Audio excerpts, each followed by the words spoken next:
তো hello guys, আজকে একটা ব্লগে তোমাদের স্বাগতম। তো আজকে আয়ান আর বন্ধু যাইতে আসছিলাম আগরতলা। তো প্রথমত আমরা বাসে করে রেল স্টেশনে চলে যাই এবং কিছুক্ষণের মধ্যে আমাদের ট্রেনও চলে আসে। কিন্তু দুর্ভাগ্যবশত আমাদের ট্রেনে বসার জন্য কোনো সিটও খালি ছিল না।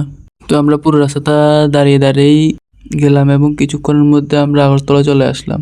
স্টেশনে অনেক ভিড় ছিল, তো সেখান থেকে আমরা একটা অটো নিলাম এবং বেরিয়ে পড়লাম ঘোরার জন্য এবং কিছুক্ষণ পর চলে আসলাম আগরতলা রাজবাড়িতে। তো সেখানে ভিডিও করার পারমিশন ছিল না ভিতরে, তো যার কারণবশত আমরা ভিডিও করতে পারিনি। তো ভিতর থেকে ঘুরে আমরা বাইরের দিকে একটু ঘুরলাম এবং ঘুরতে ঘুরতে আকাশের দিকে একটা প্লেন যাচ্ছে, তো সেটার দিকে কিছুক্ষণ দেখে রইলাম। এরপর আর কিছুক্ষণ ঘোরাঘুরির পর আমরা দুজনেই বাইরের দিকে চলে আসলাম এবং বাইরে এসে প্রথমত আমরা গেলাম হোটেলে এবং সেখানে খাওয়া দাওয়া করার পর এবার আমরা রুমের দিকে রওনা দিই। তো বাকি সারাদিন কী কী করলাম জানার জন্য তোমরা অবশ্যই ভিডিও পার্ট 2 দেখে যাবে এবং ভিডিও ভালো লাগলে লাইক, কমেন্ট, শেয়ার, সাবস্ক্রাইব করে দিয়ে যাবে।